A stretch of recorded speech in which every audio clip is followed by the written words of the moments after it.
राजा जो है महाराज सबसे अधिक प्रेम सुरुचि से करते थे, मनमानी से करते थे।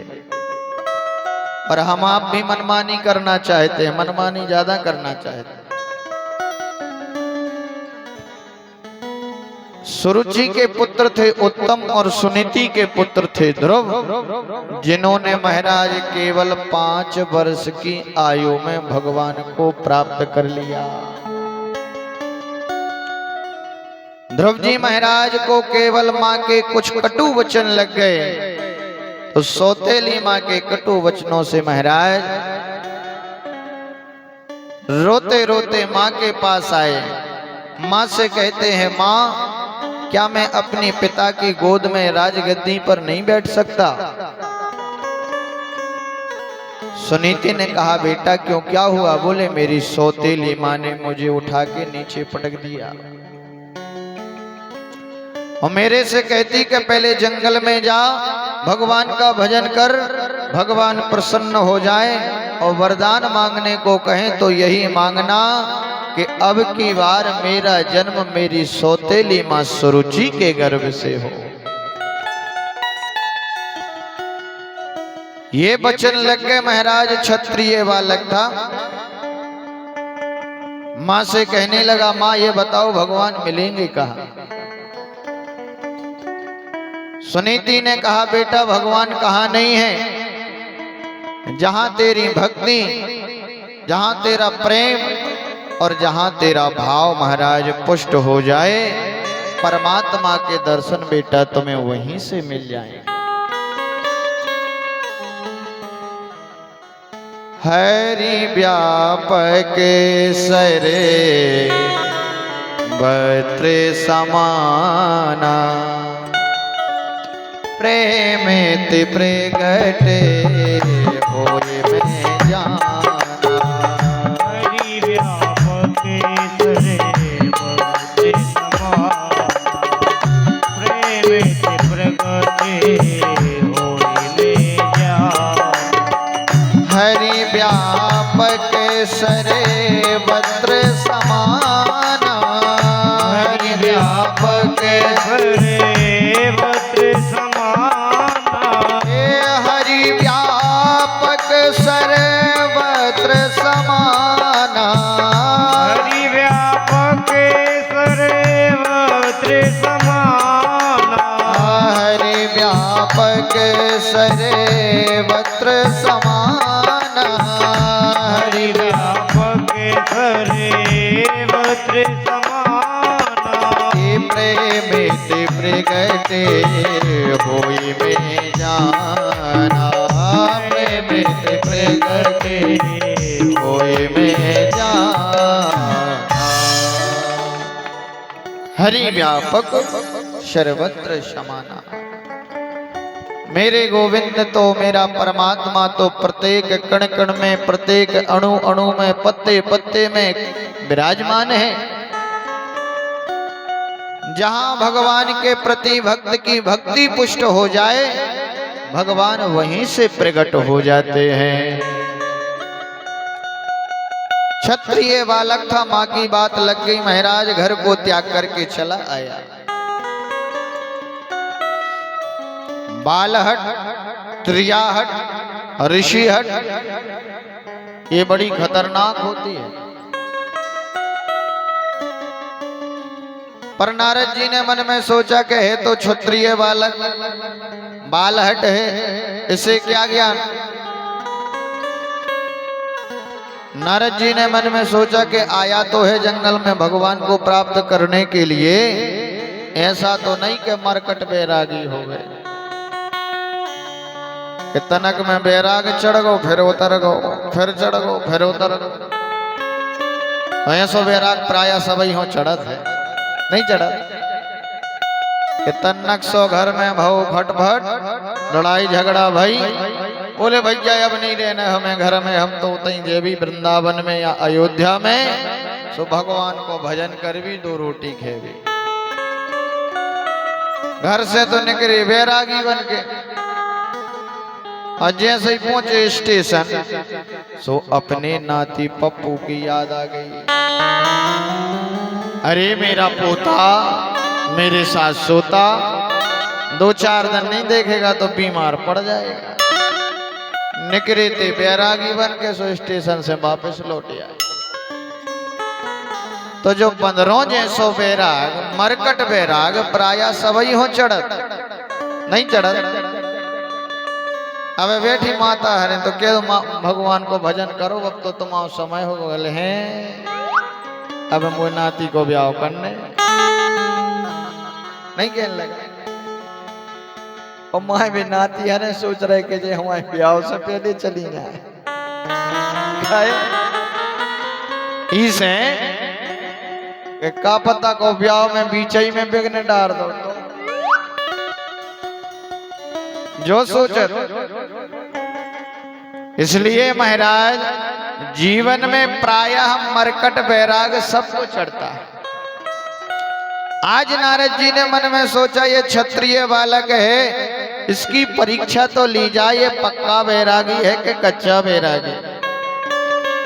नारद जी ने परीक्षा ली महाराज। नारद जी कहते हैं बेटा तुम इस निर्जन जंगल में अकेले क्या कर रहे हो? अरे घर वापस लौट जाओ, तुम्हारे माता पिता चिंता कर रहे होंगे। बोले महाराज भगवान को प्राप्त करने आया हूं। अरे बोले बेटा जंगल में भगवान नहीं मिलते, यहाँ शेर भालू मिलते हैं, एक ही बार में तुम्हारा नाश्ता कर जाएंगे। ध्रुव जी कहते हैं महाराज हमने तो सुना है कि संत महात्मा भगवान को पाने का मार्ग बताते हैं, पर आप कैसे महात्मा हैं कि घर लौटने के लिए बोल रहे हैं? आप भगवान को पाने का मार्ग जानते हो तो मुझे बतलाइए ना, आप अपने रास्ते जाइए, हमें अपना काम करने दीजिए। नारद जी ने मन में सोची खड़िया पंटन चेला ना है, पक्को चेला है, ऐसो लौट भी बारो ना है जो भगवान को प्राप्त करके ही लौटेगा। इसकी नैष्ठिक भक्ति को देखकर नारद जी प्रसन्न हो गए। और महाराज नारद जी ने अपना चेला बना लिया और एक मंत्र दे दिया, ओम नमो भगवते वासुदेवाय। बोले बेटा ये मंत्र जाके तुम इसका जाप करना, मेरा आशीर्वाद है भगवान तुम पर जरूर शीघ्रता से कृपा बरसाएंगे। महाराज ध्रुव जी ने मंत्र लिया और यमुना जी के किनारे बट वृक्ष के नीचे बैठ कर के महाराज इस मंत्र का जाप किया। ध्रुव जी ने भक्ति ऐसी नहीं करी, अपनी भक्ति का नियम बनाया, क्रम बनाया। आजकल अपन और नहीं करन लगत कि साल भर कब व्रत नहीं करो और 9 दिना 9 देवी लगी सो 9 ही दिना निराहार हैं, 9 दिना निराहार रह रहे और 10वें दिना हॉस्पिटल में पड़े। नहीं हो तो ध्रुव जी ने अपनी भक्ति का क्रम नियम से बनाया। त्रिरात्रांते त्रिरात्रांते कपित्थ बदिरासनः। ध्रुव जी ने 3 दिन में एक बार कपित्थ का फल खाया और जल पान किया। और महाराज ओम नमो भगवते वासुदेवाय इस मंत्र का जाप किया। धीरे धीरे 1 महीने तक ऐसा नियम चला। 1 महीने के बाद दूसरा माह जब लगा तो फल खाना छोड़ दिया। हरी हरी घास पटाते हैं हरी हरी घास को उखाड़ के महाराज उसी का पान करते हैं। कितने दिन में? एवं द्वितीय मासे षष्ठ में हनि। 6 दिन में केवल एक बार हरी घास खाते, जलपान करते और ओम नमो भगवते वासुदेवाय। अंतिम महीने में तो ध्रुव जी ने गजब ही कर दिया।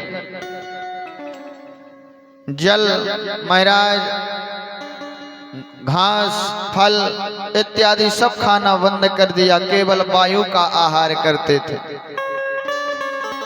अंत में तो वो वायु का आहार लेना भी बंद कर दिया। ऐसा प्राणायाम चढ़ाया कि सारे ब्रह्मांड की प्राण वायु अवरुद्ध हो गई।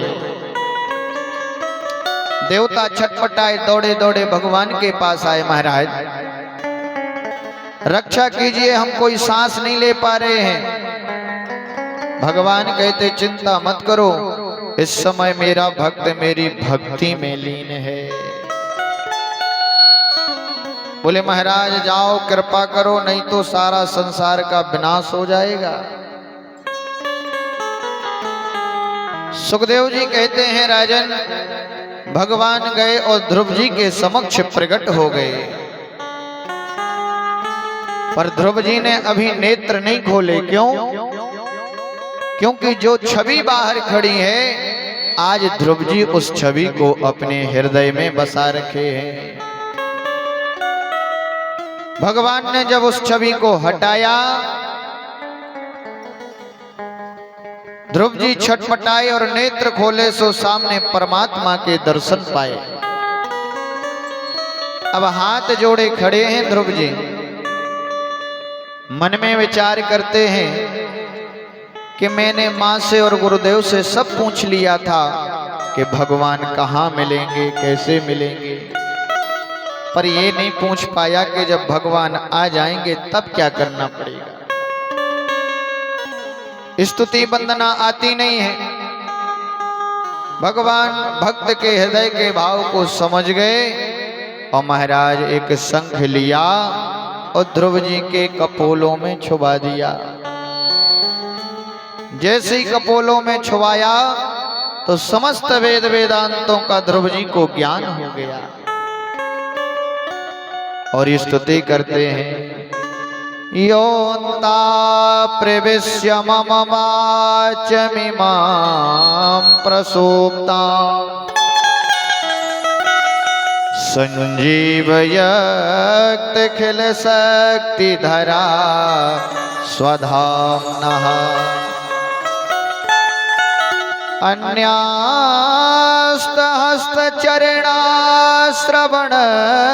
अन्यास्तहस्तचरणाश्रवणत्वगादि प्राणन्नमो भगवते पुरुषाय तुभ्यम्। ध्रुव जी कहते हैं, प्रभु जब से आपने अपने कर कमलों से मेरे कपोलों में ये शंख छुपाया है ना, तब से महाराज मेरी जो सोई हुई वाणी थी, आज आपने उसको जागृत कर दिया। ऐसी कृपा आपके अलावा और कौन कर सकता है।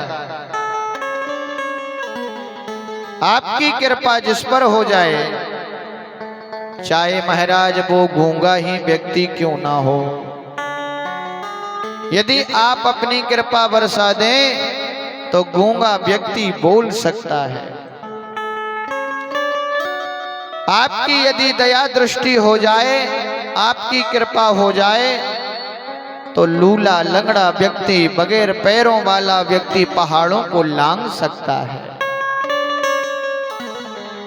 के मुँह के होए बाचाल, अरे पंगु चढ़ही गिर बर गहने,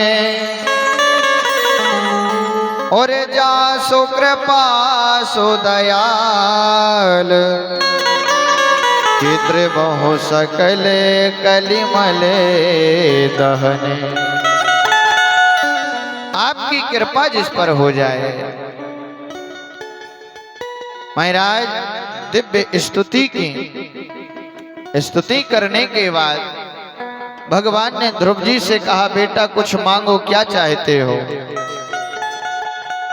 ध्रुव जी कहते हैं कि प्रभु आपके दर्शनों के बाद तो अब इस हृदय में किसी भी प्रकार की कोई लालसा नहीं रही। अब जिसको साक्षात परमात्मा मिल जाए, क्या वो भौतिक जगत की वस्तुओं को मांगेगा? नहीं मांगेगा महाराज। आज भगवान कह रहे मांगो, क्या चाहते हो? आज जो मांगोगे मैं तुम्हें वही प्रदान कर दूंगा। पर ध्रुव जी कहते हैं महाराज, आपके दर्शनों के बाद अब इस हृदय में किसी भी प्रकार की कोई लालसा नहीं है महाराज। और आपके पास यदि भगवान प्रकट हो जाए और कहें कि मांगो क्या चाहना है, तो क्या मांगे हो? है क्या मांगोगे? भगवान यदि भूल चूक से आ जाए और कहे मंगाओ क्या चाहना है, तो क्या मंगाओगे महाराज? तुमोर तो कछु नहीं जो ही मंगे हो कि बाजू बारे की 6 एकड़ है तो हमारी 25 बहु चज्जे। यदि यो की 5 मंजिल है तो हमारी 12 मंजिल बहु चाहिए। यही मांगोगे ना? भौतिक जगत के संसार की वस्तुओं ही को मांगो। पर जरा भरत जी को देखो। भरत जी से जब राम जी ने कहा, भैया भरत मांगो क्या चाहते हो, तो भरत जी कहते हैं, प्रभु वैसे तो इस हृदय में कोई लालसा नहीं है मांगने की कि मुझे कुछ चाहिए, पर आप हमें देना चाहते हो तो सबसे पहले वो वरदान दो जो हमें नहीं चाहिए। राम जी बोले, क्या नहीं चाहिए? भरत जी कह रहे, प्रभु ध्यान से सुनो। अरे थे ना धरे में ना काम में रुचि, अरे गति न चाहो निर्वाण। बोले प्रभु ना हमें अर्थ चाहिए, ना धर्म चाहिए, ना काम चाहिए और ना मोक्ष चाहिए। तो राम जी बोले फिर क्या चाहिए? बोले जन्म जन्म रति राम पदे, यह वरदान हिया। आप यदि देना चाहते हो तो अपने चरणों के जन्म जन्मांतरों के कल्प कल्पांतरों के चरणों का दास बना के अपने चरणों की भक्ति प्रदान कीजिए। ऐसे ही आज ध्रुव जी से कहा, बेटा मांगो क्या चाहते? बोले प्रभु आपके दर्शन के बाद अब इस हृदय में कोई लालसा नहीं। और भगवान ने कहा, बेटा तुमने सकाम भाव से भक्ति की है, इसलिए जाओ, मेरा आशीर्वाद है 36,000 वर्ष तक राज्य करना, और 36,000 वर्ष के बाद तुम्हें मेरा अटल लोक प्राप्त होगा। 36,000 वर्ष तक राज्य किया महाराज ध्रुव जी ने। 2 विवाह हुए और 2 पुत्र हुए। इला और भ्रमी नाम की कन्याओं से विवाह हुआ। उत्कल और वत्सर नाम के 2 पुत्र हुए। अंत में मृत्यु को दासी बनाकर अटल ध्रुव लोक को प्राप्त हो गए। तो कहने का तात्पर्य यह है कि भगवान के भजन करने की कोई उम्र नहीं है। उम्र है क्या है? लोग कहने नहीं लगते अबे भजन करने का समय थोड़ी ना है, अभी तो खेलने खाने के और मौज करने का समय है। तो क्या जब अंतिम क्षण में ये शरीर जर्जर हो जाएगा कानों से कम सुनाई पड़ने लगेगा, दिखाई कम पड़ने लगेगा, शरीर साथ नहीं देगा, तो क्या खाक भजन करो है? और अंतिम समय कोई ठिकाना नहीं है कि प्रभु का नाम इस वाणी से आ जाए, क्योंकि लिखा भी है कि जन्मे जन्मे मुनि जतन कराही, अंते राम कहया बतनाही। जन्मे मुनि जतन कराही, अंते राम कहे आवत नाहि। ए जन्म जन्म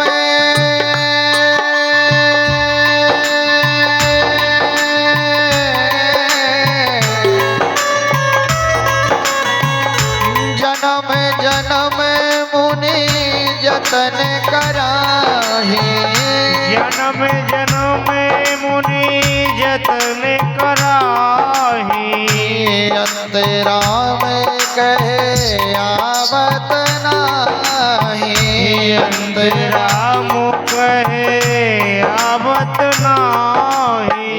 अंत राम कहे आवत नाहि, अंत राम कहे आवत नाहि। अंत राम कहे आवत नाहि। कोई ठिकाना नहीं है कि अंतिम समय इस वाणी से प्रभु का नाम आ जाए। ये मन जो है अंतिम क्षण में माया में इतना फंस जाता है कि घर के लोग कहेंगे बाबा भगवान का नाम लो, पर ये बाबा का मन जो है उस धन पर जाके बैठ जाता है कि जो मैंने कमा के रखा है अब इसके आगे देखभाल कौन करेगा। इसलिए भजन करने की कोई उम्र नहीं है। चल रहा है शरीर, फिर रहा है, दौड़ रहा है, भगवान का भजन करना चाहिए। ये नहीं कि सारा 24 घंटे ही प्रभु को निकालो। आदौ मैं पुनियाद, एक घड़ी तो बहुत ज्यादा बता दे, लेकिन आधी घड़ी में, आधी में से आधी, एक घड़ी कितना होता है?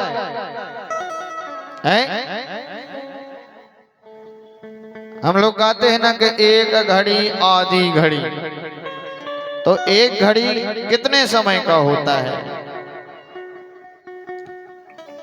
एक घड़ी होता है महाराज 24 मिनट का, 2.5 घड़ी का घंटा होता है। तो बाबा लिखते हैं कि एक घड़ी भी नहीं, आधी घड़ी भी नहीं, आधी घड़ी में की आधी घड़ी निकाल लो। इतना समय यदि प्रभु को दिन में देते रहोगे तब भी आपका कल्याण हो जाएगा। केवल 5 मिनट, पर हमारे पास महाराज ये 5 मिनट भी नहीं है, है क्या? तुम सोचो कि अंतिम क्षण में या वृद्धा अवस्था में भगवान का भजन करो तो नहीं कर पाओगे, क्योंकि लिखा है कि आंख पर तमे गजाला और नाक से बहेगा नाला,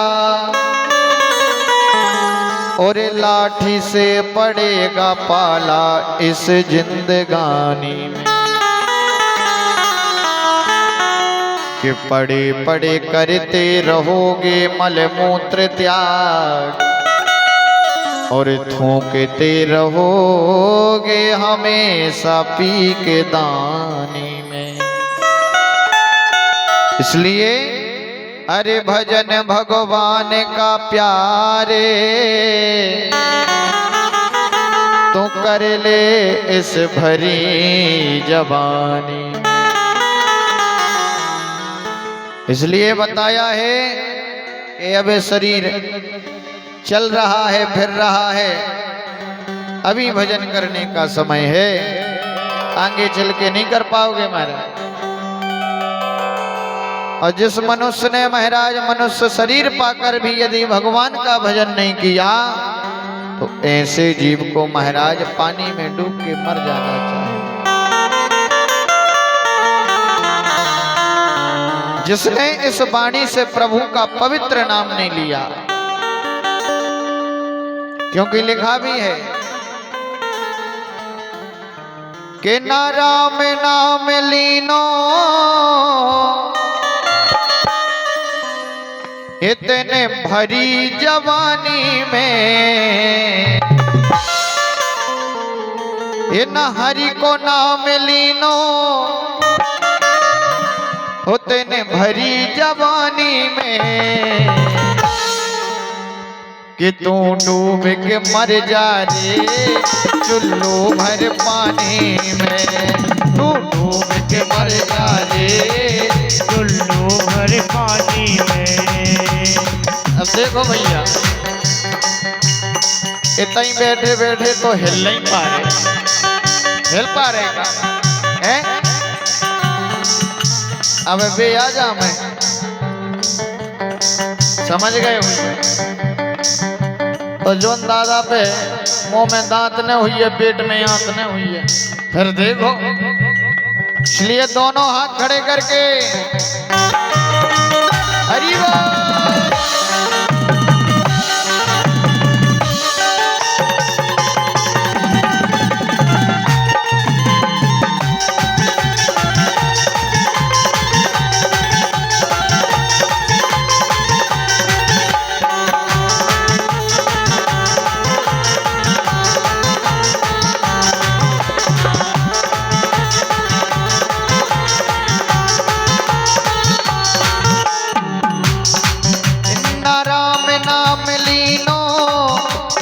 भरी जवानी में, राम नाम लीनो तेने भरी जवानी में, ना हरि को नाम लीनो तेने भरी जवानी में, तू डूब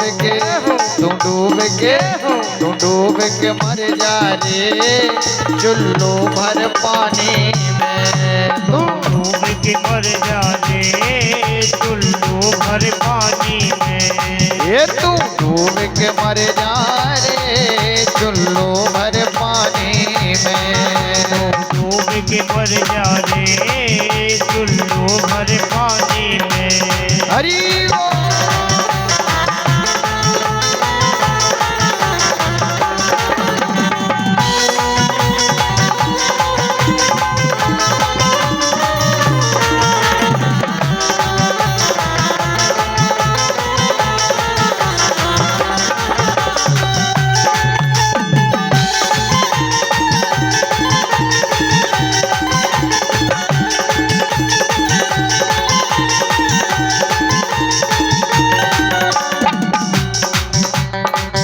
क्या लिखा है? कालायो आटी में मिल जाए गो माटी में, एक दिन काया तेरी उठ जाएगी काठी में, एक दिन काया तेरी उठ जाए गो काठी में, एक दिन काया तेरी उठ जाएगी काठी में, एक दिन काया तेरी उठ जाए गो काठी में।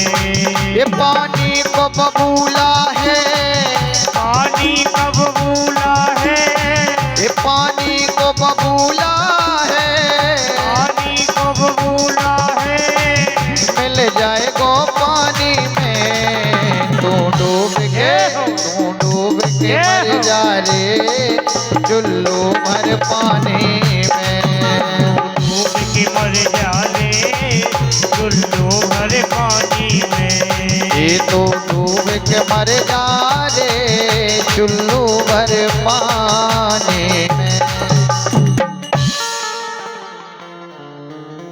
कि एक दिन काया तेरी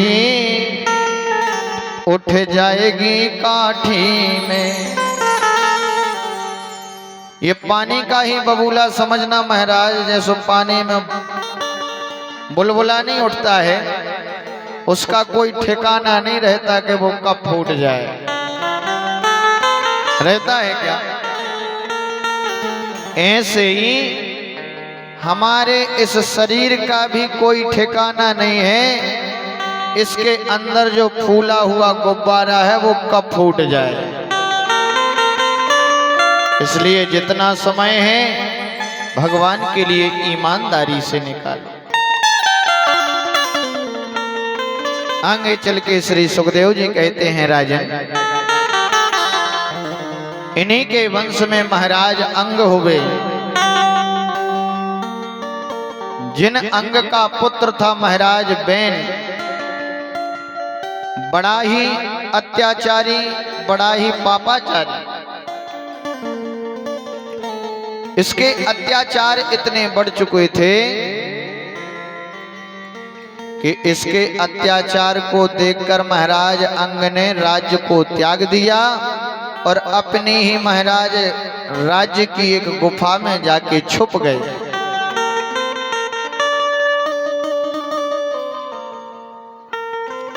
संत महात्माओं ने राजगद्दी को सूना देखा, मन में सोचा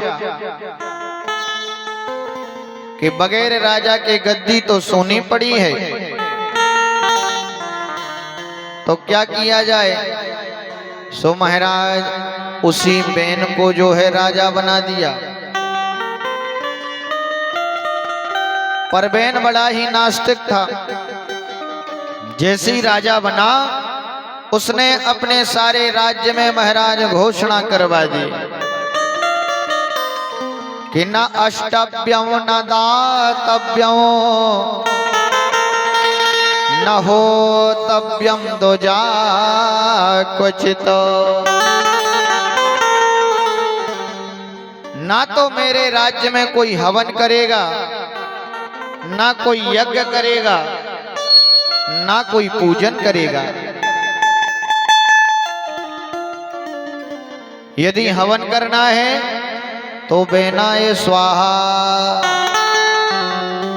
भजन करना है तो बेनाए नमः।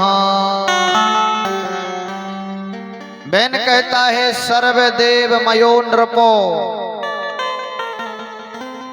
यदि पूजन भजन करना है तो राजा की पूजा करो, क्योंकि राजा में ही समस्त देवताओं का वास होता है। संतों ने सोचा महाराज ये तो राजा गलत कर रहा है, क्या किया जाए। सो महाराज संतों ने राजा को समझाना चाहा, बैन क्रोध से समझाया कि समझ जाएगा, लेकिन संतों के क्रोध से ही बैन का गोविंदाय नमो नमः हो गया। अंत में महाराज उसी बैन के शरीर का मंथन किया, जिसमें से महाराज साक्षात प्रथु महाराज प्रकट हुए। बोलो प्रथु महाराज की जय। सभी प्रजा से कहा, भैया क्या चाहते हो।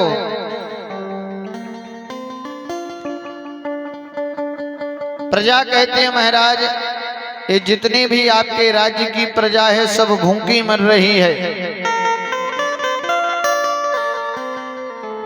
आज कई वर्षों से भूमि ने